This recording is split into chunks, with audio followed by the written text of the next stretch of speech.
Hello students. आज start करते हैं एनिमल किंगडम। और एनिमल किंगडम में जितने भी डायग्राम्स वगैरह हैं उन सबको देखेंगे और उनके जो मेन पॉइंट्स हैं उनको देखेंगे। ठीक है। इसके लेकिन जो इसकी जो क्लासिफिकेशन है, इसके जो कैरेक्टरिस्टिक है, इसके बारे में देख लेते हैं। एनिमल किंगडम में there are numerous organisms which have fundamental feature to common various individual in relation to arrangement of cells, body symmetry, nature of coelom, etc. बहुत सारे ऑर्गेनिजम्स होते हैं जिनके पास फंडामेंटल सिमिलैरिटीज होते हैं, फंडामेंटल फीचर्स होते हैं कि वो दूसरे के साथ वो चीज़ कॉमन होती है। हर एक ऑर्गेनिज्म दूसरे ऑर्गेनिज्म के साथ कुछ ना कुछ कॉमन फीचर्स रखते हैं। तो कौन कौन से ऐसे फीचर्स हैं उनके बारे में आज हम बात करेंगे। अरेंजमेंट ऑफ सेल्स हैं, एक दूसरे में कॉमन होते हैं। बॉडी की सिमेट्री होती है, इसमें कॉमन होते हैं। सीलोम का जो नेचर है उसके बेसिस पे भी जो ऑर्गेनिजम्स होते हैं एक दूसरे में कॉमन फीचर्स रखते हैं। फर्स्ट पॉइंट आता है लेवल ऑफ ऑर्गेनाइजेशन, जिसमें हम पढ़ेंगे जो सेल्स का ऑर्गेनाइजेशन जो पैटर्न है, जो सेल्स का ऑर्गेनाइजेशन है उसका जो पैटर्न है उसके बारे में हम पढ़ेंगे। ऑर्गेनाइजेशन का पैटर्न के बारे में हम पढ़ेंगे और कितने लेवल के होते हैं वो सारी चीज़ें देखेंगे। देखिए, जितने भी मेंबर्स हैं किंगडम एनिमेलिया के वो मल्टी सेलुलर होते हैं। ठीक है, जितने भी मेंबर्स हैं एनिमेलिया के सारे मल्टी सेलुलर हैं, लेकिन different pattern of arrangement of cells होते हैं। यानी जो सेल्स का अरेंजमेंट होता है वो अलग अलग पैटर्न के होता है। देख लें कौन कौन सा अरेंजमेंट है। जैसे स्पॉन्जेस हैं तो स्पॉन्जेस में लूज सेल एग्रीगेट्स बनते हैं। बहुत ही सेल्स जो है ना वो कॉम्पैक्ट नहीं होते हैं, लूज सेल होते हैं, जो कि हम सेलुलर लेवल ऑफ ऑर्गेनाइजेशन कहते हैं। तो सेलुलर लेवल ऑफ ऑर्गेनाइजेशन में क्या होता है, लूज सेल एग्रीगेट्स होते हैं। किस में पाया जाता है, स्पॉन्जेस में। अभी हम क्लासिफिकेशन जब पढ़ाएंगे तब इसमें सारी चीज़ें क्लियर होंगी, स्पॉन्जेस क्या है, सिलेंट्रेट क्या है, फिर आगे हम इसको क्लासिफिकेशन देखेंगे। लेकिन अभी हम ये देखते हैं कि जो अरेंजमेंट है सेल्स का वो कैसे है, कैसे कौन कौन से ऑर्गेनिजम्स में कैसे कैसे अरेंजमेंट है। तो यहाँ पर सेलुलर लेवल ऑफ ऑर्गेनाइजेशन है तो लूज सेल एग्रीगेट्स हैं। ठीक है। सिलेंट्रेट्स और टिनोफोर में cell performing same function arrange as tissue. जो सेल्स एक फंक्शन जैसे फंक्शन के तरीके से एक्ट करने लगते हैं, सेम फंक्शन के तरीके से अगर एक्ट करने लगते हैं तो वो टिश्यूज बन जाते हैं। और इसको जो हम कहेंगे टिश्यू लेवल ऑफ ऑर्गेनाइजेशन है, जो कि सिलेंट्रेट और टिनोफोर्स में प्रेजेंट है। देन प्लेटी हेलमिंथिस में ऑर्गन लेवल का ऑर्गेनाइजेशन है, यहाँ पर ऑर्गन लेवल का ऑर्गेनाइजेशन है। ठीक है। So on to continue to chordates, यानी अब प्लेटी हेलमिंथिस के बाद जितने भी आएंगे फाइलम्स उनमें कोलडेटा तक, अप टू द कोलडेट्स तक के, यानी जहाँ पर कोलडाटा जहाँ पर आएगा उसके बाद भी ऑर्गेनिक सिस्टम में लेवल है।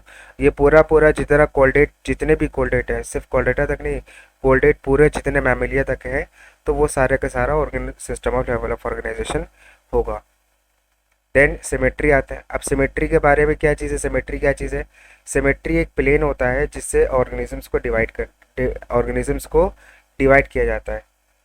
तो ये एक प्लेन होता है जिससे ऑर्गेनिजम्स को डिवाइड किया जाता है अलग अलग पार्ट्स में। जैसे कि स्पॉन्जेस मोस्टली एसिमेट्रिकल है। एसिमेट्रिकल का क्या मतलब है कि वो किसी भी प्लेन से अगर हम पास आउट करेंगे तो यहाँ पे देख लें लिखा हुआ है कि any plane passing through central axis of body does not divide the organism into identical half. यानी कोई भी ऐसा प्लेन नहीं होगा जो बॉडी के सेंट्रल एक्सिस से पास होता हुआ जाएगा और ऑर्गेनिजम्स को दो या किसी आइडेंटिकल हाफ में वो डिवाइड नहीं कर सकता, किसी भी वो हाफली डिवाइड नहीं हो पाता, तो वो एसिमेट्रिकल एनिमल्स होते हैं। तो वो एग्जांपल है स्पॉन्जेस। सिलेंट्रेट्स और टिनोफोर और इकाइनोडर्म्स में रेडियल सिमेट्री होती है। इकाइनोडर्म्स के जो लार्वा होता है उसमें बायलेटरल सिमेट्री होती है, इसके अडल्ट में रेडियल सिमेट्री होती है। अडल्ट में रेडियल सिमेट्री है। ठीक है, जैसे ADULT अडल्ट होता है तो डी आया किस में, अडल्ट में, तो यहाँ पर रेडियल में डी आ रहा है, तो अडल्ट और रेडियल। और बायलेटरल में एल आ रहा है तो वो लार्वा में होगा। तो इस तरीके से याद करने की चीज़ है। रेडियल सिमेट्री में देख लेते हैं क्या चीज़ है।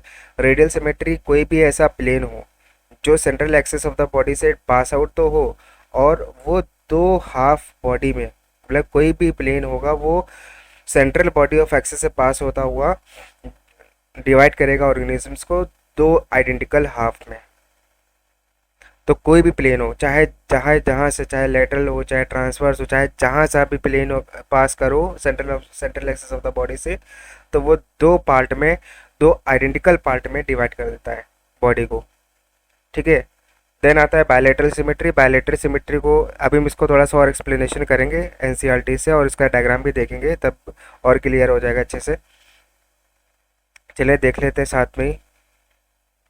जैसे ये देखें, ये रेडियल सिमेट्री है। किसी भी प्लेन से अगर हम पास आउट कर रहे हैं तो वो आइडेंटिकल हाफ में, दो हाफ में, टू हाफ पोर्शन में, same portion, two half same identical portion में वो डिवाइड हो रहा है। कोई भी प्लेन, चाहे यहाँ से प्लेन हो, चाहे ये प्लेन हो, चाहे ये प्लेन हो, तो वो ऑर्गेनिज्म जो है ना वो दो बॉडी में, दो पार्ट में डिवाइड हो जाएगा।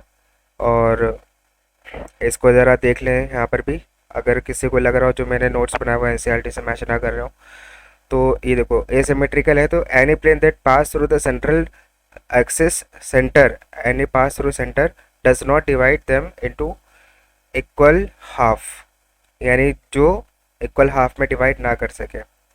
देन रेडियल सिमेट्री क्या है? Any plane passing through the central axis of the body divide the organism into two identical half. कोई भी प्लेन होगा, किसी भी प्लेन से काटो ऑर्गेनिजम्स को, दो आइडेंटिकल हाफ में डिवाइड हो जाएगा। रेडियल सिमेट्री हो जाएगी। ये सिलेंट्रेट टीनोफोर एकाइनोडर्म से शो करते हैं रेडियल सिमेट्री वाला। Then animals like Annelida, Arthropoda और जितने भी बाकी अदर्स एनिमल्स हैं, उनके अंदर क्या होता है कि body can be divided into identical half and right half in only one plane. नहीं, सिर्फ एक प्लेन होगा जिससे वो दो आइडेंटिकल हाफ में डिवाइड हो जाएगा। ठीक है, identical left and right half, बस। ये एक ऐसा प्लेन होगा जिससे सिर्फ और सिर्फ राइट और लेफ्ट, सिर्फ एक ही बार एक ही प्लेन ऐसा होगा कि जिससे आइडेंटिकल लेफ्ट और आइडेंटिकल राइट में डिवाइड हो जाएगी बॉडी, और इसको हम बायलेटरल सिमेट्री कहते हैं। जैसे ये देखें, बायलेटरल सिमेट्री सिर्फ ये सेंट्रल पोर्शन से डिवाइड हो रही है, तो सिर्फ दो पोर्शन में ही डिवाइड हो रही है। अगर हम ये वाला प्लेन अगर हम लें, ये वाला अगर हम हॉरिजेंटल प्लेन लें, तो जैसा ऊपर है वैसा चीज़ नीचे नहीं है, आइडेंटिकल हाफ नहीं है। ये अगर बीच से कर रहे हैं तो जैसा ये वाला पोर्शन है वैसा ये वाला पोर्शन है। तो इस तरीके की जो सिमेट्री होती है बॉडी को काटना, ये कौन कौन शो करता है? टीनोफोरा, सिलेंट्रेटा और एकाइनोडर्म्स की रेडियल जो अडल्ट होते हैं वो। और एसिमेट्रिक वाले जितने होते हैं वो सारे के सारे स्पॉन्जेस होते हैं, वो किसी भी प्लेन से पास आउट करो वो डिवाइड होंगे ही नहीं आइडेंटिकल हाफ में। ठीक है। देन आते हैं जम्स लेयर में। जम्स लेयर क्या है? ये एम्ब्रियोनिक लेयर्स होती हैं, तीन टाइप्स की होती हैं, एक्टोडर्म, मेसोडर्म, एंडोडर्म। एक्टोडर्म जो होती है एक्सटर्नल होती है, मेसोडर्म बिटवीन जो बीच में होती है, और एंडोडर्म जो इंटरनल होती है। ये जो लेयर्स होते हैं, ये भी लेयर एक ऑर्गेनाइजेशन बनाती है। क्योंकि जो जब फीटस होता है ना, या फीटल स्टेज में, ये पहले एक्टोडर्म आता है, फिर एंडोडर्म आता है, फिर बीच में मेसोडर्म आ जाता है, और इससे ऑर्गन्स का फॉर्मेशन होता है। ये जर्म लेयर्स, ऐसी जर्म लेयर्स क्यों कहा गया? क्योंकि इससे ऑर्गन्स का डेवलपमेंट होता है। देन डिप्लोब्लास्टिक एनिमल्स में देख लेते हैं। डिप्लोब्लास्टिक एलिमेंट सिलेंट्रेट्स और टीनोफोरा, इसके एग्जाम्पल है, एग्जाम्पल ध्यान रखना है, सिलेंट्रेट और टीनोफोरा जो डिप्लोब्लास्टिक एनिमल्स है, जिसमें एक्टोडर्म और मेसोडर्म ही रहेगा।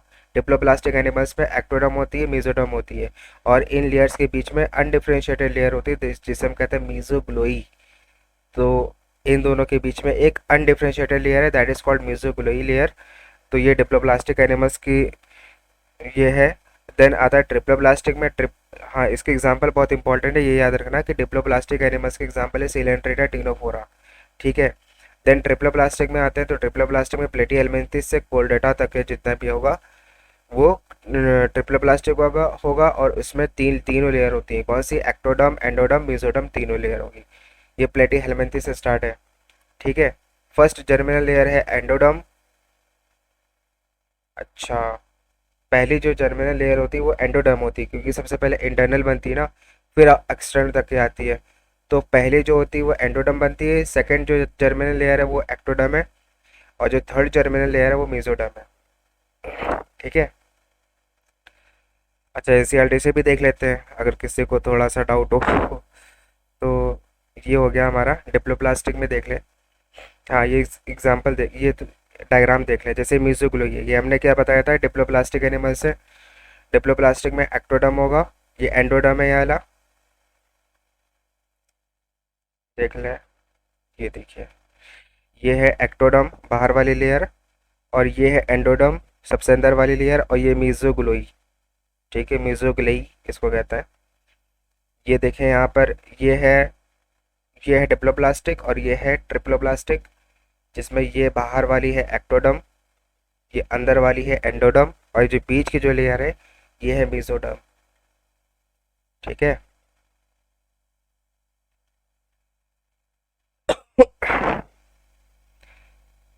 एक बार ज़रा इसके डेफिनेशन देख लेते हैं, जिसमें cells are arranged into two embryonic layers, ectoderm external, internal endoderm. Diploblastic animals कहेंगे, सिलेंट्रेटा टीनोफोरा भी इसका एग्जांपल है, और मेसोग्लिई प्रेजेंट होती है इन दोनों के बीच में। ठीक है। देन ये जो एनिमल्स होते हैं ट्रिप्लोप्लास्टिक, इसमें थर्ड जर्मिनल लेयर मेसोडर्म होती है। ठीक है। यहाँ पे मैंने बताया था ना थर्ड जर्मिनल लेयर मेसोडर्म, तो यहाँ पर भी इन्होंने बोला जो थर्ड जर्मिनल, यहाँ पे देखो क्वेश्चन, यहाँ पर से इन्होंने बहुत चुपके से बोल दिया थर्ड जर्मिनल लेयर, और जबकि इसमें फिर सेकंड कौन है फर्स्ट कौन है, तो ये चीज़ें भी पूछा जा सकता है ना कि बताओ थर्ड जर्मिनल लेयर कौन सी है। तो पहली कौन सी बनी है, एंडोडर्म बनी है, देन बनी है एक्टोडर्म, और देन बनी है मेसोडर्म। तो ये थर्ड जर्मिनल लेयर होती है जो कि ट्रिप्लोप्लास्टिक में एक्टो एंडो के बीच में होती है। प्लेटी हेलमिंथिस से कोल्डेटा तक के जितने भी हैं वो सारे के सारे ये शो करते हैं। इसके एक बार डायग्राम ज़रूर देख लें। ठीक है। देन अब आते हैं सीलोम। सीलोम क्या चीज़ है इसके बारे में। सीलोम, देखो सीलोम क्या है, सीलोम एक कैविटी है, बॉडी कैविटी है, जो कि बॉडी वॉल और गट वॉल के बीच में प्रेजेंट होती है। बॉडी वॉल जो एक्सटर्नल वॉल होती है, गट वॉल जहाँ पर हमारा एलिमेंट्री कैनाल वाला होता है जो पार्ट, या जो हमारा जहाँ पर जितने भी हमारे इंटरनल ऑर्गन्स होते हैं, वो जो होती है वो गट वॉल होती है, क्योंकि वो जितने भी हमारे इंटरनल जो ऑर्गन्स हैं, जैसे स्टमक हो गया, ठीक है, इंटरनल ऑर्गन्स हो गए, उनकी जो सबसे आउटर लेयर होगी वो गट वॉल होती है, और जो बॉडी वॉल होती है सबसे बाहर वाली होती है, और इन दोनों के बीच में कैविटी होती है, एक कैविटी होती है जिसे हम कहते हैं बॉडी कैविटी, और इसी को हम कहते हैं सीलोम। सीलोम में देखो, सीलोम के बेसिस पे भी एनिमल्स को क्लासीफाई करते हैं, डिफ्रेंशिएट करते हैं। एनिमल्स जिनके पास बॉडी कैविटी होती नहीं है तो उनको हम एसिलोमेट कहते हैं, और इसका एग्जांपल है प्लेटी हेलमिंथिस। अच्छा, एक चीज़ आप ध्यान रखो थोड़ा सा, अगर मैं आपको याद दिलाता हूँ किस तरीके से इसको याद रखना है। सबसे पहली चीज़ होती है फाइलम को याद करना। फाइलम याद जिससे हो जाता है तो उसमें चाहे जो सभी हो फिर वो इतनी दिक्कत परेशानी नहीं होती है। लेकिन सबसे पहली चीज़ होती है हमारा कि फाइलम्स याद होने चाहिए एटलीस्ट, और सीक्वेंस याद होने चाहिए। जैसे कि पहला जो फाइलम आता है वो पोरीफेरा आता है, ये देखें लिखा हुआ है, ये टेबल है, एनसीईआरटी का डायग्राम, ये टेबल है। सबसे पहले पोरीफेरा आएगा, देन सिलेंट्रेटा आएगा, देन टीनोफोर आएगा। तो इसको याद करने का तरीका भी होता है, इसी सीक्वेंस से ही याद किया जाता है। जैसे पोरीफेरा, सिलेंट्रेटा, टीनोफोरा, ये तीन याद कर लिए पहले। पोरीफेरा वाला तो चलो याद कर लेंगे, सिलेंट्रेटा टीनोफोरा, सिलेंट्रेटा टीनोफोरा। ठीक, ये दोनों एक साथ याद किया हमने, सिलेंट्रेटा टीनोफोरा। देन आता है प्लेटी हेलमिंथिस, एस्कलमेंथिस, दोनों चीज़ हमने साथ साथ में लग रहा है ना, मिंथिस मिंथिस करके, तो प्लेटी हेलमिंथिस और ये एस्कलमेंथिस। ठीक है। देन एनिलिडा, आर्थ्रोपोडा, मोलस्का, ये तीन दो दो उधर याद किए हमने, क्या क्या, सिलेंट्रेटा टीनोफोरा, देन प्लेटीहेल्मिंथिस, एस्कलमेंथिस। देन उसके बाद हमने याद करना है एनिलिडा, आर्थ्रोपोडा। एनिलिडा आर्थ्रोपोडा याद कर लो, है ना, एनिलिडा ए से Arthropoda. Then Mollusca and Echinodermata. ये थोड़ा सा अलग लग रहा है, लेकिन जैसे अगर याद करते रहेंगे तो उससे और अच्छे से क्लियर हो जाएगा। एक यहाँ पर है मोलस्का, इकाइनोडर्माटा, फिर हेमिकॉर्डेटा, फिर कॉर्डेटा, दो दो करके याद करेंगे तो इंशाल्लाह ये याद हो जाएगा। पोरीफेरा पहले हो गया, पोरीफेरा, देन सिलेंट्रेटा टीनोफोरा, फिर प्लेटीहेल्मिंथिस, एस्कलमेंथिस, फिर एनिलिडा आर्थ्रोपोडा, फिर मोलस्का, इकाइनोडर्माटा, फिर हेमिकॉर्डेटा, कॉर्डेटा। ठीक है। कितने हमारे पास पेयर बन गए। पोरीफेरा तो चलो ऊपर वाला हटा दो, सिलेंट्रेटा टीनोफोरा एक pair, Platyhelminthes, Aschelminthes second layer, second pair, और Annelida Arthropoda third pair, Mollusca, Echinodermata fourth pair, Hemichordata, Chordata fifth pair. तो ये 5 पेयर में होते हैं, और इसी सीक्वेंस में ही याद करना रहता है इसको, तभी हम क्लासिफिकेशंस को याद कर पाएंगे। ठीक है। देन अब आते हैं अपने जो जो क्लासिफिकेशन चल रहा था बॉडी का और एनिमल्स का, जो क्लासिफिकेशन चल रहा था सीलोम की बेसिस पे। इससे पहले भी देख लेते हैं, एक बार हम रिवाइंड करा देंगे। जैसे ये हमने सिमेट्री की बात करी थी यहाँ पर, तो सिमेट्री में देखो सबसे पहला क्या था हमारा, स्पॉन्जिस था, वो पोरीफेरा हो गया। ठीक है। फिर रेडियल सिमेट्री में देखो सिलेंट्रेटा, टीनोफोरा, तो हमने पहले याद किया था, तो फर्स्ट फर्स्ट पेयर कौन सा, सिलेंट्रेटा टीनोफोरा। इसमें बस हमें ये ध्यान रखना है इकानोडर्म्स के अडल्ट में रेडियल और जो है क्या नाम है इसके बायलैटरल में बायलैटरल, इसके लार्वा में बायलैटरल, ये रेडियल सिमेट्री हो गई। देन बायलैटरल सिमेट्री में देख लो, बायलैटरल सिमेट्री जितना भी अब टीनोफोरा के बाद जितने भी आएंगे, टीनोफोरा के बाद कितने कौन से आएंगे, फिर से रिवाइंड कर लेते हैं। टीनोफोरा के बाद प्लेटीहेलमिन्थेस, फिर एस्केलमेंथिस, फिर एनिलिडा आर्थ्रोपोडा, फिर मोलस्का, फिर इकाइनोडर्माटा, फिर हेमिकोडोटा कॉर्डेटा। ठीक, फिर से एक बार रिवाइंड कर लेते हैं। सिलेंट्रेटा टीनोफोरा, फिर प्लेटीहेलमिन्थेस एस्केलमेंथिस, फिर एनिलिडा आर्थ्रोपोडा, फिर Mollusca Echinodermata, then Hemichordata and Chordata.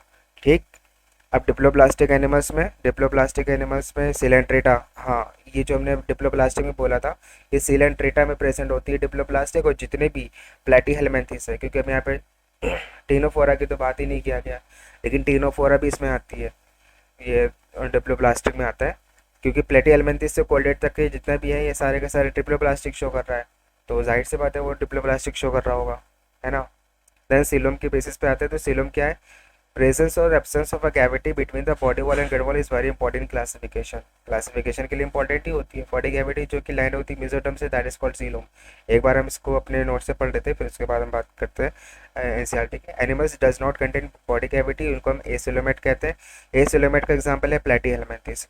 ध्यान रखना प्लेटीहेलमिन्थेस कौन से पेयर का है, फर्स्ट पेयर है कि सेकंड पेयर है, प्लेटीहेलमिन्थेस सेकंड पेयर है।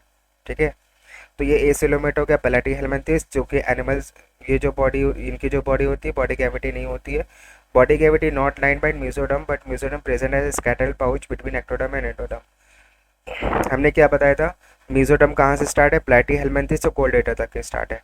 ठीक है, तो बॉडी कैविटी इसमें नहीं होती है, बॉडी कैविटी नहीं होती है, जबकि मेसोडर्म्स होती है, मेसोडर्म की लेयर होती है, तो तभी तो यहाँ पर बोला गया है कि प्लेटीहेलमिन्थेस है, मेसोडर्म की लेयर यहाँ पे प्रेजेंट होगी ही होगी, है ना। Body cavity not lined by mesoderm but mesoderm present as scattered pouch. यहाँ पर अच्छा ये जो होते हैं इसमें बॉडी कैविटी मेसोडर्म से लाइन नहीं होती, लेकिन मेसोडर्म के कुछ स्कैटर्ड पाउचेस होते हैं। ये है सीडोसिलोमेट का एग्जांपल, और सीडोसिलोमेट का एग्जांपल है एस्केलमेंथिस।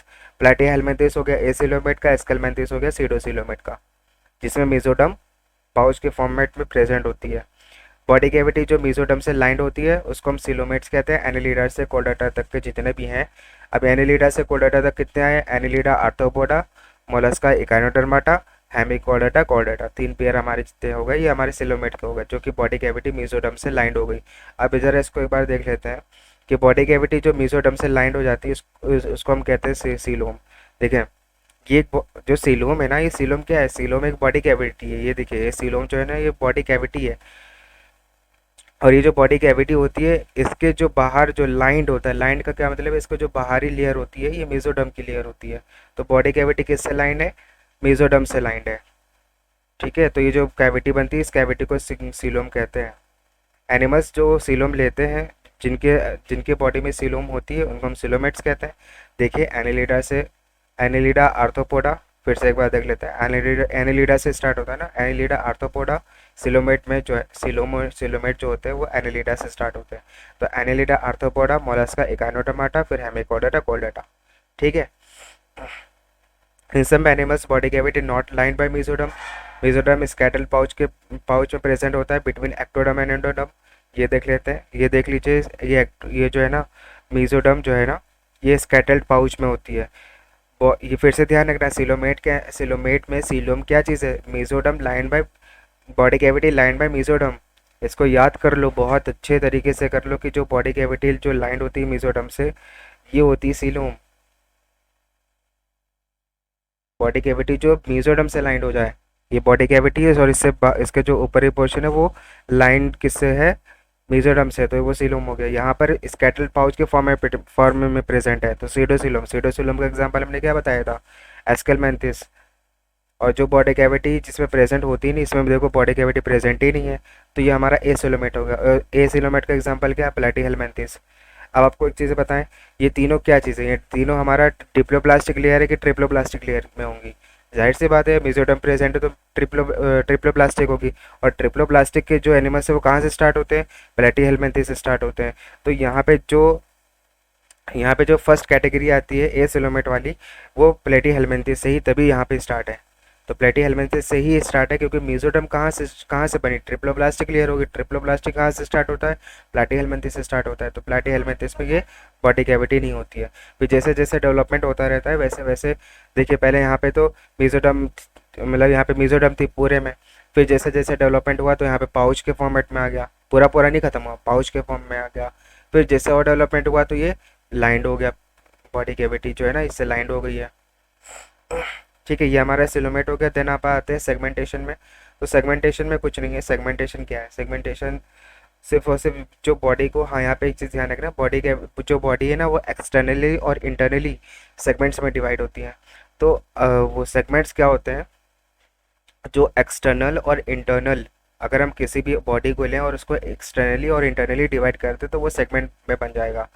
तो वो सेगमेंट क्या, तो हम उसको कहेंगे सेगमेंटेशन। जैसे earthworm body show metameric segmentation, और जो फेनोमेना है इस फेनोमेना को मेटामेरिज्म कहते हैं। ये इस प्रोसेस को ये जो कहते हैं ना ये, कि ये तो मेटामेरिक सेगमेंटेशन है, कि जितने भी सेगमेंट्स बनते हैं बॉडी के अंदर, सेगमेंट्स बनते हैं। जितने एनिमल्स होते हैं, बहुत सारे ऐसे एनिमल्स हैं जिनकी बॉडी कैविटी इंटरनली सेगमेंट्स के फॉर्मेट में होती है। एनालिडा में देख ले, अर्थवॉर्म की जो बॉडी होती है वो सेगमेंट के फॉर्म में होती है, सेगमेंट बने होते हैं उसके। और सेगमेंटेशन के एग्जांपल आपको ध्यान रखना है। देखो सेगमेंटेशन में हम क्या कर रहे हैं, काट रहे हैं। तो सेगमेंटेशन जो सेगमेंटेड बॉडी किस में होगी, एनालिडा, आर्थ्रोपोडा, कोर्डेटा। इसको याद कैसे करें, आओ अब काटे। ठीक है, एक बार ज़रा इसको ड्रॉ कर लेते हैं।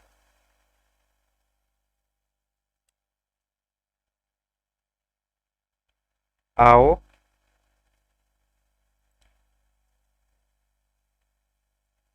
अब काटे। ए से हो गया एनिलिडा, ए से हो गया आर्थ्रोपोडा, सी से हो गया कोर्डेटा। ठीक है, तो ये चीज़ ध्यान रखना है इसमें सेगमेंटेशन में, ये एग्जांपल पूछ सकता है। और भी जब हम आगे वो चार्ट दिखाएंगे ना, तो चार्ट में ये सारी चीज़ें वहाँ पे मेंशन होगी कि किस में से सेगमेंट। यहाँ पे तो एग्जांपल नहीं लिखा है, लेकिन जो चार्ट होगा ना, चार्ट में ये एग्जांपल लिखे हुए हैं कि एनिलिडा, आर्थ्रोपोडा और कोर्डेटा, इन ये जो मेंबर्स होते हैं इनके मेंबर में सेगमेंटेशन होता है। तो इसको याद कैसे करना है, आओ अब काटे। इसमें काट रहे हैं ना बॉडी को, देखो इसमें क्या लिखा है। देन अब इसमें आते हैं आगे क्या चीज़ इसमें है। In some animals, body is externally and internally divided into segment with serial repetition of at least some organ. कुछ organs होते हैं जिसमें serial repetition यानी एक के बाद एक के बाद एक कटा होता है। अर्थवर्म में मेटामेरिक सेगमेंटेशन पैटर्न हो, अर्थवर्म की जो बॉडी होती है वो मेटामेरिक सेगमेंटेशन के पैटर्न को शो करती है, और इस फेनोमेना को मेटामेरिज्म कहते हैं। जो मेटामेरिज्म कहाँ पर होगा, अर्थवर्म में, मेटामेरिक सेगमेंटेशन। क्योंकि मेटामेरिक सेगमेंटेशन जो है ना वो, देखना सेगमेंटेशन तो सब लोग शो करना भाई, एनालिडा, आर्थ्रोपोडा, कोर्डेटा शो कर ही रहा है सेगमेंटेशन, लेकिन मेटामेरिक सेगमेंटेशन कौन शो कर रहा है, मेटामेरिक सेगमेंटेशन अर्थवर्म शो कर रहा है। तो ये मेटामेरिज्म का किस किस में, अर्थवर्म में। देन आता है नोटोकॉर्ड। नोटोकॉर्ड जो है ना वो मेसोडर्मली ड्राइव्ड रॉड लाइक स्ट्रक्चर होती है। एक बार हम जरा इसको आगे हम अपने नोट से देख लेते हैं। नोटोकॉर्ड में mesoderm derived rod like structure on dorsal side during embryonic development. Embryonic development के समय जो मेसोडर्म जो होती है वो रॉड लाइक स्ट्रक्चर होती है, डॉर्सल साइड में प्रेजेंट होती है। डॉर्सल होती है पिछला वाला साइड, और वेंट्रल होता है आगे वाला साइड। तो मेसोडर्मली ड्राइव्ड ऑर्गन है जो नोटोकॉर्ड होती है, ये मेसोडर्मल, जो मेसोडर्मल लेयर होती है उससे ड्राइव होती है ये स्ट्रक्चर, डॉर्सल साइड में प्रेजेंट होती है ड्यूरिंग द एम्ब्रियोनिक डेवलपमेंट। बहुत इंपॉर्टेंट है, एम्ब्रियोनिक डेवलपमेंट में ये चीज़ दिखती है आपको। अडल्ट में फिर ये वर्टिब्रल कॉलम में ट्रांसफॉर्म हो जाती है, अडल्ट में वर्टिब्रल कॉलम बन जाती है। तो एनिमल्स जिनके पास नोटोकॉर्ड प्रेजेंट होती है उसको हम जो जिनके पास नोटोकॉर्ड प्रेजेंट होते हैं वो होते हैं कोल्डेट्स, और जिन एनिमल्स के पास नोटोकॉर्ड नहीं होती है वो होते हैं नॉन कोल्डेट्स। तो कोल्डेट और नॉन कोल्डेट को और क्लासिफिकेशन और तरीके से क्लासिफिकेशन कर सकते हैं, लेकिन यहाँ पे जो एक स्ट्रक्चर की बताया गया कि जिससे हम एनिमल्स को क्लासीफाई कर सकते हैं वो सिर्फ ये बताया गया कि जिनके पास नोटोकॉर्ड होती है, एनिमल्स विद नोटोकॉर्ड कोल्डेट्स होंगे, और जो एनिमल्स के पास नहीं होगा दैट इज़ नॉन कोल्डेट। अब नॉन कोल्डेट कौन कौन से होंगे, हाँ यहाँ पे ये चीज़ देखो, कोल्डेट कहाँ से स्टार्ट हुआ है और नॉन कोल्डेट कहाँ से स्टार्ट हुआ है। हमने वो जो पढ़ा था, ये जो हमने पेयर बनाया था, तो उसमें देख लेते हैं। देखो पॉरीफेरा से इकाइनोडर्माटा तक के जितना होता है वो सारा का सारा नॉन कोल्डेट होता है। आया, एक बार हम जो है आपको दिखा देते हैं चार्ट। और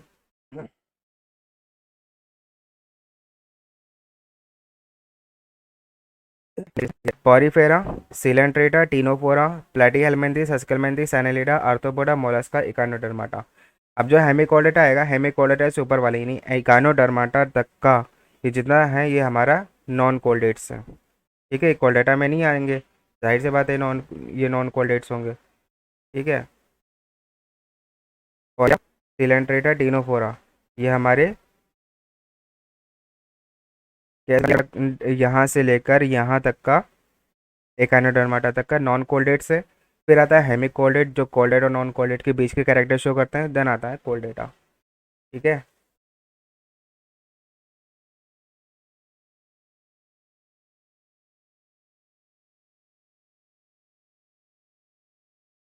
देन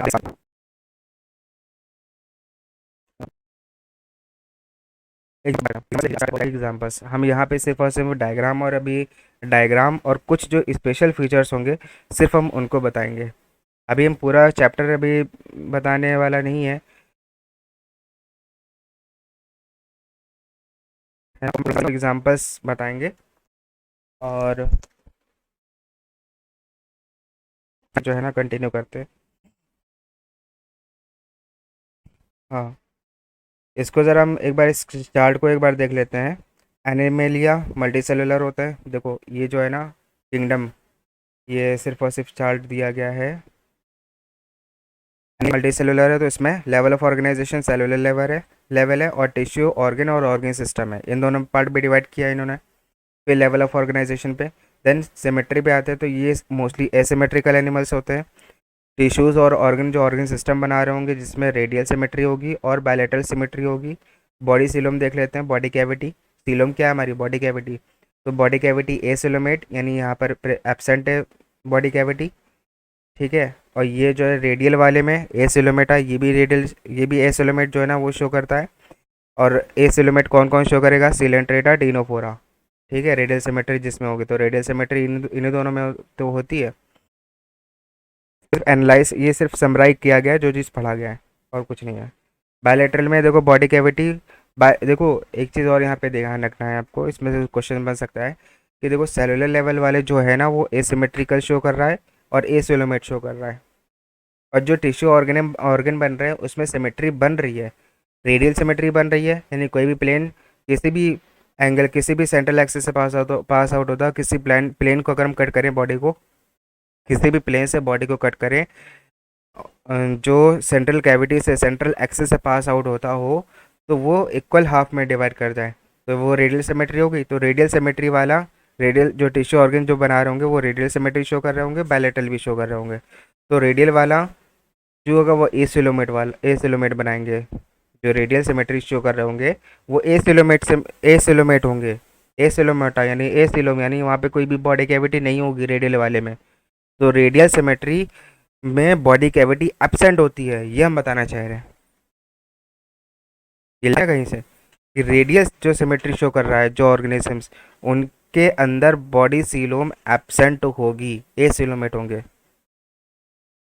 और अगर एग्जाम्पल की बात करें तो सिलेंट्रेटा टीनोफोरा, तो इसके अंदर कौन सी लेयर होती है, कौन से लेयर होते हैं, कौन से होते हैं ऑर्गेनिज्म, डिप्लोब्लास्टिक होते हैं, जिसमें सिर्फ और सिर्फ दो लेयर होती है और बीच में अनडिफ्रेंशिएटेड लेयर होती है, मेसोग्लाई। तो कैविटी होगी ही नहीं। ठीक है, तो रेडियल वाले में एसिलोमेट होगा। अब जो बायलेटरल होंगे इसके अंदर सेलोमेट, इसके अंदर बॉडी कैविटी हो भी सकती है और बॉडी कैविटी नहीं भी हो सकती है, और बॉडी कैविटी पैचेस के फॉर्मेट भी हो सकती है।